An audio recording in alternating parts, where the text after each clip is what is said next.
രമേശ് ചെന്നിത്തല കേരള യാത്രയായിട്ട് മുന്നോട്ട് പോവാ. അപ്പൊ അതിന്റെ വീഡിയോസുകളൊക്കെ പുറത്തോട്ട് വന്നുകൊണ്ടിരിക്കുന്നുണ്ട്. അപ്പൊ ഈ വീഡിയോയ്ക്ക് കിട്ടുന്ന റെസ്പോൺസ്, ആ റെസ്പോൺസിലൊന്നും ചെന്നിത്തലയെ അനുകൂലിച്ചുകൊണ്ടൊന്നും കണ്ടില്ല. എല്ലാവരും സപ്പോർട്ട് ചെയ്യുന്നത് അവിടെയും വി ഡി സതീഷിനെ തന്നെയാണ് സപ്പോർട്ട് ചെയ്യുന്നത്. വി ഡി എന്നുള്ള കമന്റുകൾ മാത്രമാണ് ഇതിനകത്ത് വന്നുകൊണ്ടിരിക്കുന്നത്. നമുക്ക് അതിൽ നിന്ന് എന്ത് മനസ്സിലാക്കാം? സത്യത്തില് രമേശ് ചെന്നിത്തലയെ പോലെ ഇത്രയും എഫിഷ്യന്റ് ആയ, ഇത്രയും പ്രാഗൽഭ്യമുള്ള നേതാവ്, എത്രയോ വർഷക്കാലമായി അദ്ദേഹം MLA ആയിരുന്നിട്ടുണ്ട്, MP ആയിരുന്നിട്ടുണ്ട്, മന്ത്രി ആയിരുന്നിട്ടുണ്ട്. അപ്പൊ ഇത്രയും പ്രാക്ടിക്കൽ നോളജ് ഉള്ള ഒരു രാഷ്ട്രീയ നേതാവാണ് രമേശ് ചെന്നിത്തല. ആ രമേശ് ചെന്നിത്തല ലൈഫിലെടുത്ത തീരുമാനങ്ങളിൽ ഏറ്റവും വലിയ മഠയത്തരം എന്ന് പറയുന്ന ഒരു തീരുമാനമായിട്ട് ഞാൻ ഈ കേരള യാത്രയെ കാണുന്നുള്ളൂ. കാരണം വേറൊന്നും കൊണ്ടല്ല, നമ്മൾ ആ പേജിലൂടെ പോകുമ്പോൾ ഒരു പിന്നെ യൂട്യൂബ് ചാനലാണ്. ആ യൂട്യൂബ് ചാനലിലൂടെ ഒരു പോഡ്കാസ്റ്റിന് വേണ്ടി വെച്ചിരിക്കുന്ന യൂട്യൂബ് ചാനലിലൂടെ നമ്മൾ പോകുമ്പോൾ കഴിഞ്ഞ ഒരു ദിവസം കേരളത്തിലെ ഏറ്റവും പ്രധാനപ്പെട്ട, ഏറ്റവും അധികം ആളുകൾ ഇഷ്ടപ്പെടുന്നതെന്ന് അവകാശപ്പെടുന്ന രമേശ് ചെന്നിത്തല തുടങ്ങിയ ചാനലിന് ആകെ ഉള്ളത് 84 സബ്സ്ക്രൈബേഴ്സാണ്. വിരലിൽ എണ്ണാവുന്ന സബ്സ്ക്രൈബേഴ്സ് എന്നല്ല നമ്മൾ അതിനെ വിശേഷിപ്പിക്കാൻ കഴിയും. ഇവിടെ ഓരോരുത്തരും ചാനൽ തുടങ്ങിയപ്പോൾ രാഹുൽ മാങ്കൂട്ടും ഒക്കെ പിന്നെ ഫേസ്ബുക്കിൽ ഒരു വീഡിയോ ഇട്ട് കഴിയുമ്പോൾ വിദേശത്തു നിന്നാണെങ്കിൽ പോലും എത്രയധികം ലൈക്കും കമന്റുമാണ് അതിന് വരുന്നത്. ഇപ്പോ നമ്മൾ മനസ്സിലാക്കേണ്ട ഒരു രമേശ് ചെന്നിത്തല എന്ന് പറയുന്ന ഒരു വ്യക്തിയുടെ മാർക്കറ്റ് ഇടിഞ്ഞു എന്നുള്ളതാണ്. അതിനകത്തിൽ എനിക്ക് ഏറ്റവും തോന്നിയ ഒരു അല്ലെങ്കിൽ ഏറ്റവും രസകരമായി തോന്നിയ ഒരു കമന്റ് ഒരാളെ സൂചിപ്പിച്ചിരിക്കുക. ആളുടെ പേരൊന്നും ഞാൻ പറയുന്നില്ല. രമേശ് ചെന്നിത്തല മന്ത്രിയായിരുന്ന കാലത്ത് 10 വയസ്സുണ്ടായിരുന്ന ഒരു കുട്ടി, 10 വയസ്സുണ്ടായിരുന്ന ഒരു കുട്ടിക്ക് ഇന്ന് രമേശ് ചെന്നിത്തല ഇപ്പോൾ ഈ ഇതിറക്കുമ്പോൾ, അതായത് ഈ കേരള യാത്ര എന്ന് പറയുന്ന ഒരു ചാനൽ, യൂട്യൂബ് ചാനൽ തുടങ്ങുമ്പോൾ ആ കുട്ടിക്ക് 20 വയസ്സാണ്. അതായത് ഈ കഴിഞ്ഞ തെരഞ്ഞെടുപ്പിൽ വോട്ട് ചെയ്തിട്ടിരിക്കുന്ന ഒരു കുട്ടിയാണ്. അപ്പോൾ അത്രത്തോളം കാലം കഴിഞ്ഞിരിക്കുന്നു. രമേശ് ചെന്നിത്തലയുടെ ചിന്താഗതികൾ വീണ്ടും പഴയതാണ്. അതിൽ ഒരാൾ ചോദിച്ചിരിക്കുന്നത്, ഇത് ആരാണോ ഇത്ര മണ്ടത്തിലൊക്കെ ഉപദേശിച്ചു കൊടുക്കുന്നത് എന്ന് ചോദിച്ചിട്ട് ഒരാൾ വരുന്നു. രമേശ് ചെന്നിത്തല എല്ലാ കാലത്തും കാണിച്ചിട്ടുള്ള അബദ്ധങ്ങൾ, ഇപ്പൊ നമുക്കറിയാം കോവിഡ് സമയത്താണ് തോന്നുന്നു ഉസ്മാൻ എന്നുള്ള പേര് അദ്ദേഹത്തിന് ഒരു പക്ഷെ വീണ് കിട്ടിയെന്ന് എനിക്ക് തോന്നുന്നു. അതിനുശേഷം അദ്ദേഹം പലരും കളിയാക്കി ട്രോളാൻ വേണ്ടിയിട്ട് ഉസ്മാൻ എന്ന വാക്കാണ് ചെന്നിത്തലയ്ക്കെതിരെ ഉപയോഗിക്കുന്നത്. എന്തുകൊണ്ടാണ് സംഭവിച്ചത്? ഇതേപോലെ PR വർക്ക് എല്ലാവരും നടത്തിക്കൊണ്ടിരിക്കുന്ന സമയത്ത് PR വർക്കിന്റെ പേരും പറഞ്ഞുകൊണ്ട് വെറുതെ ഒരു ഫോൺ എടുക്കുന്നു, ഗൾഫിലേക്കോ കുവൈറ്റിലേക്കോ വിളിക്കുന്നതായിട്ട് അഭിനയിക്കുന്നു, എന്നിട്ട് ഉസ്മാനെ എന്ന് വിളിച്ചുകൊണ്ട് സംസാരിച്ചിട്ട് അവിടെ നമ്മുടെ ആൾക്കാർക്കൊക്കെ എങ്ങനെയുണ്ട്, സേഫ് അല്ലേ എന്നൊക്കെ വിളിച്ച് അന്വേഷിച്ചിട്ട് ഞാൻ എന്തോ ഇവിടെ കേരളത്തില് ഞാൻ ഇത്ര ഉത്തരവാദിത്തമുള്ള ഒരു രാഷ്ട്രീയ നേതാവാണെന്ന് ജനങ്ങളെ ബോധിപ്പിക്കാൻ വേണ്ടി നടത്തിയ തീവ്ര പരിശ്രമം. എന്തൊരു മണ്ടത്തരമായിരുന്നു കാണിച്ചത്. ഏതെങ്കിലും നേതാക്കന്മാർ അങ്ങനെ കാണിച്ചിട്ടുണ്ടോ? പോട്ടെ, കേരളത്തില് മുഖ്യമന്ത്രി തന്നെ പിന്നെ ഇങ്ങനെ ആരെങ്കിലും ഫോണിൽ വിളിച്ച് സംസാരിക്കുന്നത് കേരള മുഖ്യമന്ത്രി പുറത്തുവിട്ടിട്ടുണ്ടോ? കേരള മുഖ്യമന്ത്രി അന്നുള്ള കാര്യങ്ങൾ നമ്മളെല്ലാവരും കേരള മുഖ്യമന്ത്രിയെ പിണറായി വിജയൻ പറയുന്നത് എന്താണെന്ന് കേൾക്കാൻ വേണ്ടിയിട്ട് നമ്മളെല്ലാവരും ഉദ്വേഗപൂർവ്വം കാത്തിരുന്നിട്ടുണ്ട്. നമ്മുടെ ഈ കേരളത്തിലെ ജനത മുഴുവൻ വൈകുന്നേരം 6 മണി മുതൽ TV-യുടെ മുന്നിൽ പോയിരുന്നിട്ടുണ്ട്. എന്തുകൊണ്ട് അതൊക്കെ സംഭവിച്ചു? അത് അദ്ദേഹത്തിന് കൊടുക്കുന്ന ക്രെഡിബിലിറ്റിയാണ് മുഖ്യമന്ത്രി എന്നുള്ള നിലയിൽ. അതിനിടയിലേക്ക് ഇങ്ങനെ ഒരു ഉന്തിത്തള്ളൽ നടത്തി കഴിഞ്ഞാലും അത് പിന്നെ അതിനുശേഷം നോക്കിക്കഴിഞ്ഞാൽ അതിനകത്ത് വന്നിരിക്കുന്ന കമന്റുകളെല്ലാം VD സതീശന് അനുകൂലമാണ്.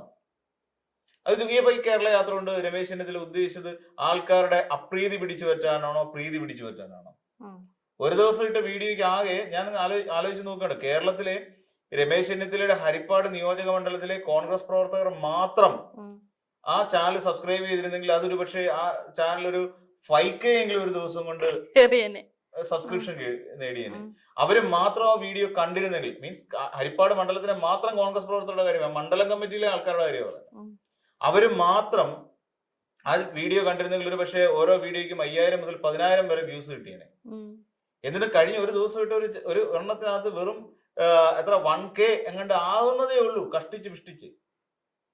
ഇതെന്താ സൂചിപ്പിക്കുന്നത് വെച്ച് കഴിഞ്ഞാൽ രമേശ് ചെന്നിത്തല എന്ന് പറയുന്ന ആൾ ഇതുവരെ അപ്ഡേറ്റ് ചെയ്യപ്പെട്ടിട്ടില്ല എന്ന് തോന്നുന്നു. പിന്നെ എന്തിനാണ് ഈ പരിശ്രമം?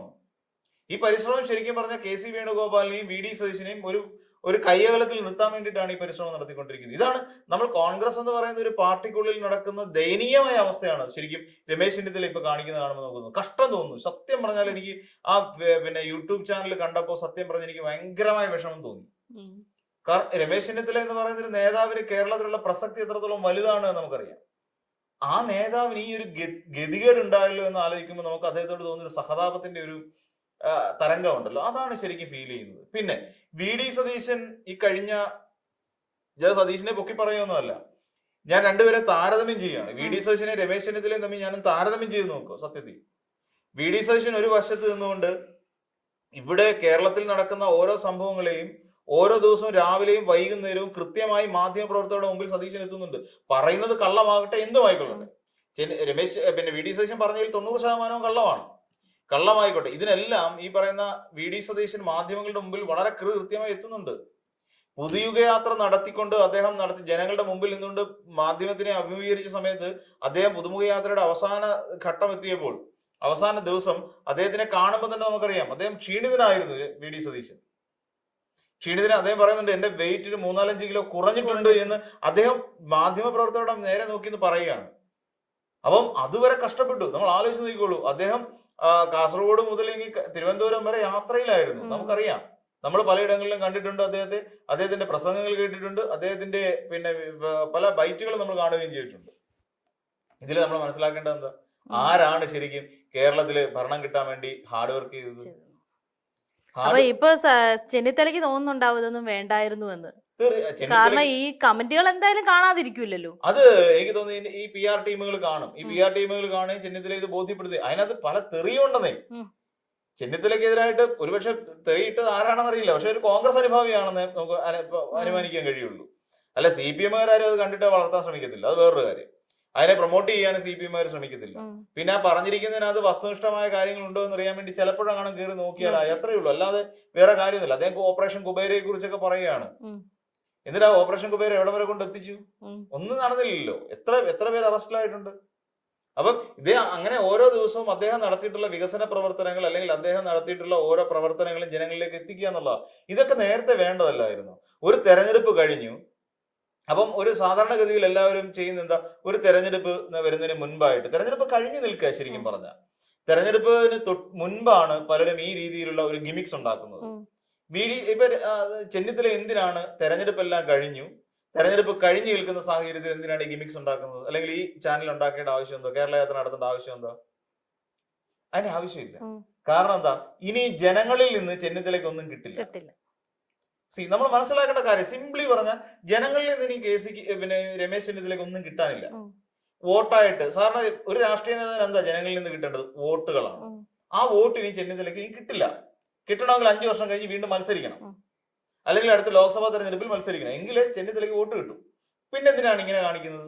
അപ്പൊ തീർച്ചയായിട്ടും ജനങ്ങളുടെ ഇടയിൽ എത്താൻ വേണ്ടിയിട്ടല്ല, തന്റെ അണികൾക്കിടയിലും കോൺഗ്രസ് പാർട്ടിക്കുള്ളിലും കിടന്ന് കറങ്ങാൻ വേണ്ടി മാത്രമാണ് ഈ ചെന്നിത്തല ഈ പണി കാണിച്ചിരിക്കുന്നത്. അതാണ് വ്യക്തമായി നമുക്ക് പറയാനുള്ളത്, അല്ലാതെ ജനങ്ങൾക്കിടയിലേക്ക് പോകാൻ വേണ്ടിയിട്ടല്ല.